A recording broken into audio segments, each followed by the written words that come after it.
আসসালামু আলাইকুম। আপনারা সবাই কেমন আছেন? আশা করছি অনেক অনেক ভালো আছেন। আমরাও আল্লাহর অশেষ রহমতে ভালো আছি। এতদিন আমি কোনো ভ্লগ ভিডিও দিতে পারিনি। আমি কিন্তু অনেক অসুস্থ ছিলাম, যে কি বলবো, এত অসুস্থ ছিলাম। আর এদিকে কিন্তু বড় ছেলেও খুব অসুস্থ ছিল। মানে মা ছেলেরা দুজনেই খুব অসুস্থ হয়ে গিয়েছিলাম। সাইম কিন্তু পরীক্ষার সময় থেকেই অসুস্থ হয়ে গিয়েছে। শেষের দিকে আরকি, শেষের পরীক্ষাগুলোর সময়ে। তারপরে ওকে কিন্তু ওষুধ খাইয়ে দিয়েছি, জ্বর ছিল, ঠান্ডা ছিল, আর আমিও কিন্তু অসুস্থ ছিলাম, ডাক্তার দেখিয়েছি। তারপরে মা ছেলেরা ভালো হয়েছি। এখন আবার সাফিন অসুস্থ হয়ে গিয়েছে। সাফিনের মাড়িতে একটু সমস্যা হয়েছে, মাড়িতে একটু ব্যথা। তারপর সাফিনকে ওষুধ আনিয়ে দিয়েছি। সাফিন এখন একটু আগের চেয়ে ভালো আছে, আলহামদুলিল্লাহ। আর এটা হচ্ছে বৃহস্পতিবারের ভিডিও। তো আমি গরুর গোশত রান্না করব বৃহস্পতিবার দিন। যেহেতু গোশত হতে সময় লাগে, এর জন্য আমি ভাবলাম যে আগের দিনই করে রাখি। শুক্রবার একটু মাংসই কিন্তু ভালো লাগে রান্না করতে।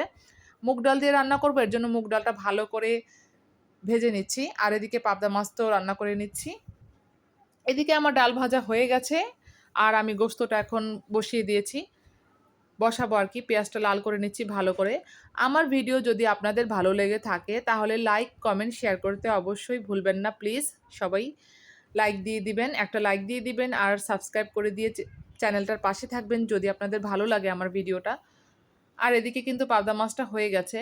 আপনাদের একটা লাইক কিন্তু আমার জন্য অনেক কিছু, অনেক মূল্যবান, অনেক মূল্যবান। কারণ একটা লাইক কিন্তু আমার ভিডিওটা সবার কাছে কিন্তু পৌঁছে যাবে, এটাই হচ্ছে আসল কথা। আমার জন্য কিন্তু অনেক উপকার হবে। প্লিজ আপনারা একটা লাইক দিয়ে দিবেন। লাইক দিয়ে দিবেন, অবশ্যই লাইক দিয়ে ভিডিওটি একটু দেখবেন। তাহলে কিন্তু লাইক দিতে দেখা যাবে যে পরে ভুলে গেছেন, এরকমটা কিন্তু হয়ে যায়। তো যাই হোক, এদিকে কিন্তু শুক্রবার দিন এটা, যেহেতু গোশত তরকারিটা আমার ওইভাবেই রয়ে গেছে অনেকটাই, এর জন্য আমি শুধু হাঁসের ডিমটা ভুনা করব। হাঁসের ডিম খেতে ইচ্ছা করলো, শুক্রবার দিনের ভিডিও এটা। তো আজকের ভিডিও হাঁসের ডিম খেতে ইচ্ছা করলো, কারণ বলছি অনেক দিন ধরে মনে চাচ্ছিল আসলে। আসলে ইউটিউবে ভিডিওতে দেখেছিলাম যে হাঁসের ডিম ভুনাটা সার্চ দিয়ে কিভাবে করে। তো যাই হোক, সেভাবে আর করিনি, আমি আমার মতো করে করেছি। অনেক দিন ধরেই মনে চাচ্ছিল, দেখার পরে খাবো। যদিও বা এত গরম, তারপরেও খেতে মন চাচ্ছে, এজন্য আর কি আনা। এদিকে কিন্তু বেশি করে পেঁয়াজটা নিয়ে নিয়েছি, যাতে একটু ভুনাটা ভালো হয়। পেঁয়াজটা কমে যায় কিন্তু রান্নার পরে, এর জন্যই বেশি করে নেয়া। চেষ্টা করছি অল্প তেলে রান্না করতে, কিন্তু আমি আসলে পারি না অল্প তেলে রান্না করতে, এটাই হচ্ছে সমস্যা। আর এদিকে সাফিনের তো মাড়ি ব্যথা, এর জন্য ভাবলাম যে ভিটামিন সি খাওয়াটা একটু দরকার। যদিও বা ভাতের সাথে লেবু খাচ্ছে, তারপরও দেখা যায় যে মালটাটা আনিয়ে নিলাম। নাস্তার সময় কিন্তু মালটাটা পাশাপাশি থাকলে ভালো, কিন্তু ভিটামিন সি যেহেতু, এটা কিন্তু ভালো হবে খেলে, এর জন্যই আনা। আর এদিকে ডিম ভুনার জন্য কিন্তু এখানে আদা রসুন বাটা দিয়ে দিয়েছি বেশি করে, আর হচ্ছে মশলা দিয়ে দিয়েছি। সাদা সাদা লাগছে কিন্তু না, আসলে অনেক মশলাই দিয়েছি। ক্যামেরায় তেমন একটা মনে হয় ভালো আসছে না। আর এই অসুস্থতার মধ্য দিয়ে কিন্তু আমার জন্মদিন গেছে। জন্মদিন বলতে ১৩ই মে আমার জন্মদিন ছিল। তো জন্মদিন তো আসলে করা না, আসলে একটা ভালো দিন থাকে, কিন্তু সেদিনও কিন্তু আমি খুব অসুস্থ ছিলাম, যে কি বলবো। তো যাই হোক, এখন আল্লাহ তাআলা সুস্থ রেখেছে, এটাই হচ্ছে সবচেয়ে বড় কথা। আর এদিকে ডিমটা কিন্তু ভেজে নিয়েছিলাম, দেখেছেন তো। ডিমটা কিন্তু ভালো কালার এসেছে, খুব সুন্দর একটা কালার এসেছে। মনে হচ্ছে যে এমনিতেই খেয়ে ফেলি। তো এমনিতে তো আর খাওয়া যাবে না, রান্না করে খেতে হবে। এই তো আমার ডিম ভুনাটা হয়ে গেছে, আর আমি এদিকে কিন্তু কালিজিরা ভর্তা নিয়েছি। বৃহস্পতিবার দিনই আমি কালিজিরা ভর্তা বানিয়েছিলাম, অল্প একটু করে। তো এখন আর গরুর গোশত দিয়ে ভাত খাবো না। ভাবলাম যে গরুর গোশতটা রাতেই খাবো। একবারে কিন্তু এত কিছু খেতে পারবো না। খাওয়া সম্ভব না। কারণ ডিম ভুনা যেহেতু খাবো। তো আমার রান্নাবান্না কেমন লাগলো অবশ্যই কমেন্ট বক্সে জানাবেন। আর সবকিছু কেমন লাগলো এগুলো কিন্তু অবশ্যই কমেন্ট বক্সে জানাবেন।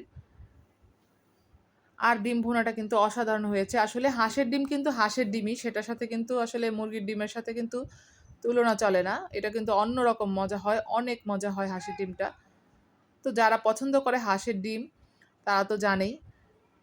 আর এদিকে বিকালের দিকে আমি এই যে ২ টা শাড়ি দেখাবো আপনাদেরকে। এই শাড়ি ২ টা কিন্তু আমার জন্মদিনের উপলক্ষে নিয়েছিলাম। তো এই শাড়িটা হচ্ছে ধানসিঁড়ি শাড়ি। কালারটা কেমন আসছে বলতে পারছি না আসলে। তেমন একটা মনে হয় ভালো আসছে না। কিন্তু সামনে থেকে কিন্তু শাড়িটা অনেক সুন্দর। একদম নেভি ব্লু ছিল আর পিঙ্ক কালার ছিল।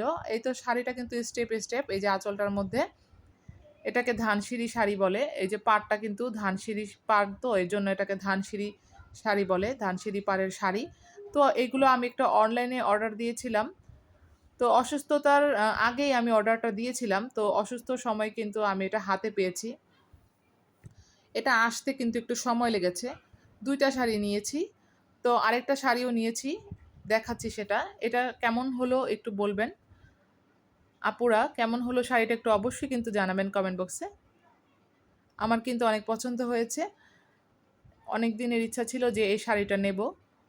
তো নেয়া বলতে নেয়া আমার হয়েই গেছে আসলে। আরেকটা শাড়ি হচ্ছে এইটা চান্দেরি সিল্ক শাড়ি। তো চান্দেরি সিল্ক শাড়িটা একটু বলি। এটা হচ্ছে আমি যেটা দেখেছিলাম যে অনেকেই হয়তোবা দেখেছেন যে সূর্যমুখী ফুলটা শুধু হলুদ কালার থাকে। কিন্তু এখানে আমি যখন অর্ডার করতে যাই তখন ওনারা বলে যে হলুদ কালারেরটা নেই, এরকম আছে আপু। ওনারা আমাকে পিক দেয়।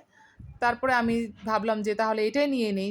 তাহলে কিন্তু এটা যদি না নেই তাহলে কিন্তু হাতছাড়া হয়ে যাবে আসলে। তো ভাবলাম যে এটাই নিয়ে নিই তাহলে। ওই হলুদটা তো পেলাম না। ওই হলুদটা যদি আমি রোজার সময় মার্কেটে দেখেছিলাম কিন্তু তখন আমার নেয়ার ইচ্ছা ছিল না। হঠাৎ করে আবার এই শাড়িটার প্রতি আগ্রহ জন্ম নিল যে এই শাড়িটাই নেই। তো যেই ভাবা সেই কাজ। অনেক সুন্দর হয়েছে কিন্তু শাড়িটা। তো শাড়িটা পরলে কিন্তু অবশ্যই শেয়ার করব আপনাদের সাথে। কেমন হয়েছে জানাবেন। আর আঁচলটার মধ্যে কিন্তু টার্সেল দেওয়া আছে। অনেক সফটই ছিল শাড়িটা। খুবই সুন্দর। ২ টা শাড়িই সুন্দর। আর এদিকে বিকালের দিকে সায়েম আর সাফিন খেলা করছিল। শুক্রবার যেহেতু সবকিছুই কিন্তু একদম আশেপাশের পরিবেশ নীরব। কারণ সবাই ঘুরতে চলে যায়। এটাই হচ্ছে আসল কথা। তো কেমন লাগলো আজকের ব্লগটি সবাই অবশ্যই জানাবেন। ভালো থাকবেন, সুস্থ থাকবেন। আল্লাহ হাফেজ।